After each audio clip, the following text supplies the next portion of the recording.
Cette vidéo a pour but de vous éclairer sur l'Allemagne et Berlin pendant la guerre froide. Petit retour en arrière.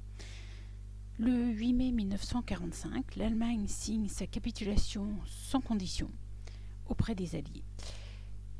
Elle doit faire face à un afflux massif de populations d'origine allemande venant notamment des pays d'Europe de l'Est, d'où elle est rejetée. Elle doit aussi faire face à de multiples destructions dues au bombardement des Alliés entre 1944 et 1945. Je vous ai mis en exemple la ville de Dresde, qui a été bombardée pendant plus d'une semaine. 1945, l'Allemagne est divisée en 4 zones d'occupation. Ces 4 zones d'occupation correspondent à une zone par vainqueur. Donc dans un premier temps, nous avons la zone américaine, la zone française, britannique et soviétique. Les alliés dits occidentaux sont à l'ouest, les soviétiques sont à l'est. Il n'y a pas que l'Allemagne qui est divisée en 4 zones d'occupation. Berlin l'est aussi. Même chose, nous avons les alliés occidentaux dans la partie ouest et les soviétiques dans la partie est. Donc, une Allemagne qui a perdu la guerre, une Allemagne et Berlin qui est divisée en 4 zones d'occupation. Voilà la situation allemande en 1945. Et on a une Allemagne qui doit aussi complètement se reconstruire. Alors, nous sommes dans un contexte de guerre froide. 1947, début de ce qu'on appelle la bipolarisation du monde, rappelez-vous. Donc les États sont dans l'obligation de choisir un camp, bloc de l'Est ou bloc de l'Ouest. Je vous rappelle, bloc de l'Ouest autour des États-Unis, bloc de l'Est autour des Soviétiques. L'Allemagne, occupée par les grands vainqueurs de la guerre, n'échappe donc pas à cette situation. Rappelez-vous, nous avons vu, elle est divisée en 4 zones d'occupation et Berlin, qui se situe dans la zone soviétique, est elle aussi divisée en 4 zones d'occupation. C'est ce qui gêne Staline. Effectivement, dans sa zone d'occupation, il a donc 3 petites zones qui appartiennent aux Français, aux Britanniques et aux Américains. Donc, il va tout faire pour essayer de reprendre ce territoire. À partir de 1948, il met en place ce que l'on appelle le blocus de Berlin, c'est-à-dire qu'il va fermer tous les axes de communication menant à Berlin-Ouest. Donc, plus de voitures, plus de camions, plus de trains, plus d'accès maritime, ou plutôt fluvial. À partir de là, il n'y a qu'une seule possibilité pour les Occidentaux de ravitailler Berlin, c'est ce qu'on appelle le pont aérien. Donc à partir d'Hambourg, de Hanovre et de Francfort, nos alliés vont envoyer des avions jusqu'à Berlin-Ouest pour ravitailler la population. Ravitailler en nourriture, ici vous avez du lait, mais aussi en charbon pour se chauffer pendant l'hiver, en médicaments. Je vous ai mis ici l'aéroport de Berlin-Ouest. Vous pouvez voir que les avions forment une chaîne et qu'ils sont à chaque fois que l'on enlève les marchandises, parfois aidés par la population civile. Ce blocus va durer 1 an, jusqu'à peu près mai 1949. Pendant ce blocus, les Alliés vont décider de s'unir et vont décider de développer cette union encore plus loin en formant la RFA, c'est-à-dire la République fédérale allemande. Ils vont recréer un État allemand à partir de leurs 3 zones d'occupation. Bien évidemment, Staline ne peut pas laisser faire et va créer sa propre Allemagne, la République démocratique allemande, sur sa zone d'occupation à l'Est. Ainsi, le blocus de Berlin montre bien une montée des tensions entre les 2 grands, c'est-à-dire entre les États-Unis et l'URSS, mais ici, la conséquence est cette division de l'Allemagne en 2 avec la naissance de 2 Allemagnes, la RFA, qui sera rattachée au bloc de l'Ouest et la RDA qui sera rattachée au bloc de l'Est.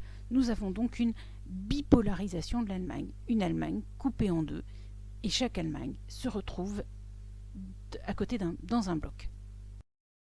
Dans la nuit du 13 au 14 août 1961, le gouvernement de l'Allemagne de l'Est, de la RDA, décide de monter un mur autour de Berlin-Ouest. Alors, pourquoi ce mur? La raison en est simple, pour empêcher les Allemands de l'Est de fuir à l'Ouest. Comment s'y prenait-il? Les Allemands de l'Est allaient à Berlin-Est et à partir de là, ils passaient à Berlin-Ouest.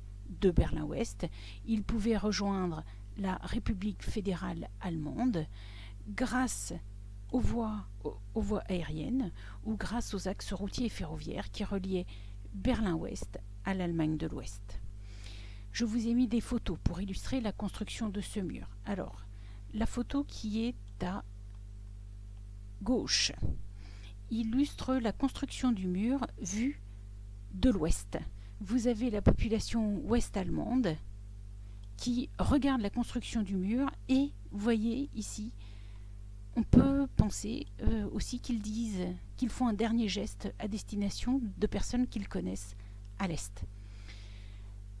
À droite, même chose. Là, je vous ai mis une photo du moment où le mur est construit. Alors du coup, pour construire ce mur, on peut voir ici, vous avez l'Allemagne de l'Est, puisque on voit ce qui permet de construire, et on voit aussi les ouvriers. Nous voyons les soldats qui surveillent la construction de ce mur, et vous voyez qu'à l'ouest, il n'y a rien. Alors, ce mur est gardé 24 heures sur 24. Il sera amélioré, on va dire, au fil du temps. Donc, premièrement, qu'est-ce que l'on peut dire? Il mesure 155 km de long. Donc il coupe Berlin en deux. Il est constitué de 106 km de béton. Il fait jusqu'à 3 mètres de haut dans certaines parties. Et on peut voir qu'en plus il est consolidé par un fossé, une alarme et des barbelés et des grillages. Vous avez aussi bien évidemment de multiples soldats qui font des rondes ou qui surveillent depuis les miradors. Il est extrêmement difficile de passer ce mur. Certaines personnes essaieront.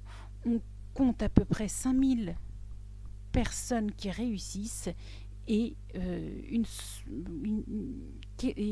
centaine de personnes qui sont tuées en passant ce mur. Ce mur, cette fois, symbolise de manière visible la division de l'Allemagne et toujours cette idée de bipolarisation du monde, de cette bipolarisation de l'Allemagne et de Berlin. 9 novembre 1989, la chute du mur de Berlin. Alors, depuis quelque temps, les Berlinois de l'Est et les Allemands de l'Est manifestent de plus en plus pour obtenir des libertés. Quelques jours avant la chute du mur de Berlin, le gouvernement est-allemand démissionne. Le gouvernement provisoire mis en place décide d'un assouplissement de l'ouverture des frontières. Le 9 mai 1989, les Berlinois de l'Est commencent à ouvrir certains passages dans le mur. Je vous ai mis quelques photos illustrant cette destruction du mur. Alors, sur la première photo, en haut, ici, vous avez les gardes frontières qui détruisent une partie du mur. En bas, à droite, vous avez la population est-allemande qui, vous voyez, un afflux de personnes, qui passe le mur, une première partie du mur, pour aller en Allemagne de l'Ouest. Vous avez ici la population ouest-allemande qui attend. Enfin, sur la photo de gauche, vous avez des Berlinois de l'Ouest qui passent le mur en l'escaladant. On reconnaît la partie ouest du mur, puisque c'est la partie graffée du mur. Les Berlinois de l'Ouest y ont accès, alors que les Berlinois de l'Est n'ont pas accès au mur. Cette chute du mur symbolise la chute des régimes communistes et notamment du régime communiste allemand. Je vous ai mis une caricature de Plantu qui est parue dans Le Monde en novembre 1989 qui illustre bien la joie des Allemands de cette chute du mur et de cette réunification. Vous avez notamment ici la porte de Brandebourg qui représente toujours Berlin à l'étranger, c'est un petit peu comme notre tour Eiffel, et on voit par sa déformation ici une idée de joie. Même chose pour les chevaux et le char. Vous avez en plus un soldat qui danse. Ici, vous avez un célèbre musicien qui effectivement se retrouve devant le mur dans cette nuit du 9 novembre 1989 pour y jouer un morceau de musique. Vous avez les Allemands de l'Est ici qui sont montrés en train de fuir la partie Est de l'Allemagne et de Berlin avec leurs valises. Donc voilà, ici vous avez l'illustration de la joie et de l'euphorie des Allemands lors de cette chute du mur de 1989. La chute du mur de Berlin entraîne bien évidemment des négociations dont le but est la réunification allemande. La RFA et la RDA vont se mettre d'accord pour ne former plus qu'un seul et même État. Pour cela, les négociations vont durer 1 an. En 1990, la réunification est accomplie, la RDA est intégrée à la RFA. La capitale redevient Berlin. Ainsi, cette réunification peut être aussi vue comme le symbole de la fin de la guerre froide, de la fin de la bipolarisation du monde. Cependant, je vous rappelle que l'URSS ne disparaît qu'en 1991, mettant un terme définitif à cette guerre froide. Je pense que maintenant, vous êtes prêts pour faire le développement construit sur l'Allemagne et Berlin, symbole de la guerre froide. Bon courage.